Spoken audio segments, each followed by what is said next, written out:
쉽게 배우는 모빌리티 제55화 고도 모빌리티 시대의 장애 정체성. 사람은 살아가면서 하나가 아니라 다양한 정체성을 가지게 됩니다. 특히 성별, 인종, 민족, 연령, 계급, 직업, 종교, 사상, 정치적 입장, 성 정체성, 장애 등의 정체성들이 교차하여 한 개인의 정체성을 구성합니다. 그런데 이동이 자주 일어나고 빠르게 일어나는 고도 모빌리티 시대에는 개인의 정체성도 과거보다 유동적이 됩니다. 이런 시대에는 장애라는 정체성도 과거보다 유동적이 되고 있습니다. 과거에는 장애 정체성은 의료적 차원에서 개인을 규정하는 고정적인 틀이었습니다. 하지만 고도 모빌리티 시대에는 장애 정체성이 사회와의 관계 속에서 구성되고 변화하는 것으로 여겨집니다. 그 예를 한번 살펴보겠습니다.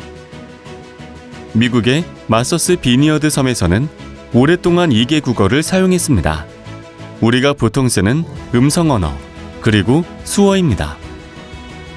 마서스 비니어드 섬은 미국 매사추세츠주 남동쪽 끝에 있습니다. 케네디, 클린턴, 오바마를 비롯해 미국 대통령들의 여름 휴가지로도 유명한 아름다운 섬입니다. 1640년대 영국에서 이주하여 이 섬에 정착한 사람들 40명 중의 일부는 청각장애 유전자를 보유했습니다. 이러한 집단 내에서의 혼인이 반복됨에 따라 농인 비율이 점차 높아졌습니다. 농인이라는 말은 청각장애인 중에서 수어를 모어로 사용하는 사람을 가리킵니다. 이에 비해 청각장애가 없는 비장애인은 청인이라고 부릅니다. 한때는 인구 1만 4천 명 중에서 농인이 약 5%인 700명에 가까울 때도 있었습니다. 이 섬은 지역에 따라 농인 비율이 다른데 외부와 고립된 일부 지역에서는 농인 비율이 25%에 달하기도 했습니다. 그래도 수적으로는 역시 소수자입니다. 그러나 이 섬에서 농인은 특별한 존재로 취급되지 않았습니다. 이 섬에서는 모든 사람이 음성 언어와 수어를 알고 썼습니다. 청인도 제2 외국어처럼 수어를 배운 것입니다. 그래서 농인은 사회적으로는 소수자가 아니었습니다. 어느 인터뷰에서 이 섬의 주민은 농인인지 청인인지 여부는 사람마다 목소리가 다른 것 이상으로 중요하게 여겨지지 않았다고 증언합니다. 또 어느 주민은 다른 사람을 회상하면서 그가 농인이었는지 청인이었는지 헷갈려합니다.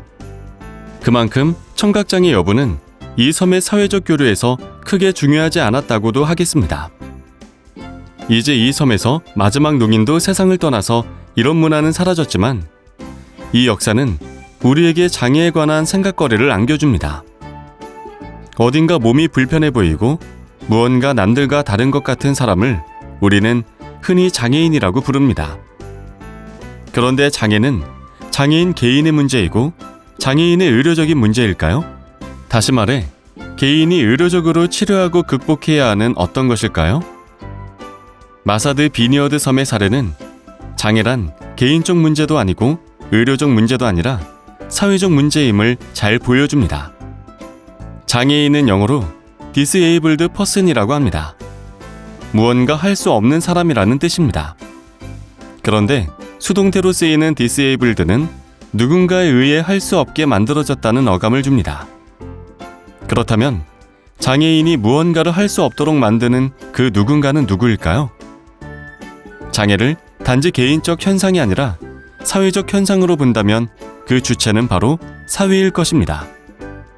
사회가 농인들에게 일방적인 적응과 동화만 강요할 경우 이들은 영락없는 장애인이지만 음성 언어와 수어가 함께 쓰일 경우 그들은 결코 장애인으로서 인식되지 않습니다.